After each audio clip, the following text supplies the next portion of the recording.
Hey everyone, it's Hirsch Wilson, and today is March 28th, Saturday.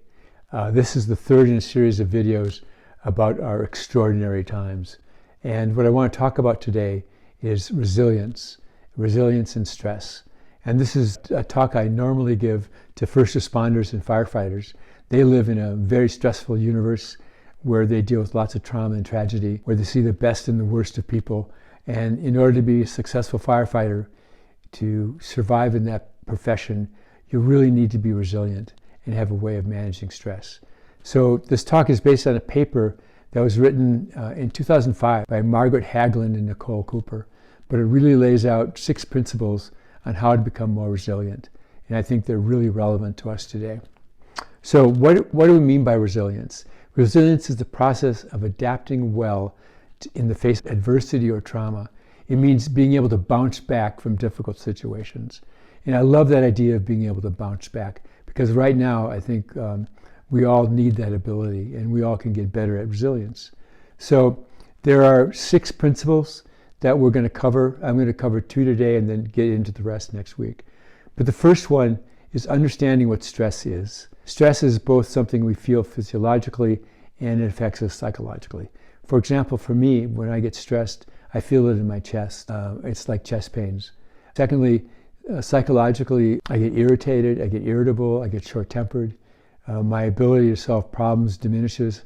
I tend to see things black and white, not very nuanced. And that just is how I react to stress. Everybody reacts to stress differently, but that's how I react to stress.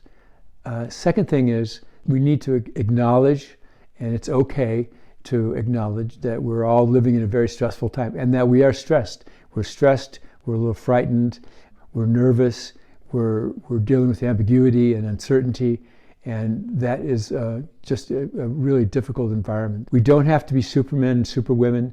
We can acknowledge the fact that we're stressed. It's okay. It's a normal, natural reaction to be stressed like this. So in order to combat, the first thing we need to do in order to be more resilient is to have a strategy for dealing with stress. Lots of us have a strategy for dealing with stress. For example, for me, what I've learned to do is walk. Walking with my dogs is the #1 way I deal with stress.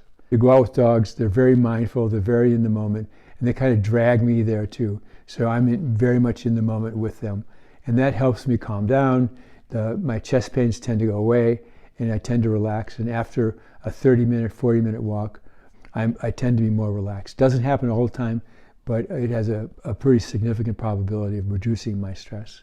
So there are a variety of ways to reduce stress. There's yoga, there's meditation, there's breathing techniques, but there are a number of ways that we can use to reduce stress. And the key is to have a strategy, to have a built-in strategy for when you feel stressed, that you can go to that and do that. So understanding what stress is, and then secondly, having a strategy for dealing with stress that's your own, that's successful, that works, are really the first 2 things we need to learn and work on and practice in our desire to become more resilient. So I'll talk about the next couple of ones in the next couple of days. See you later. Be safe. Wash your hands.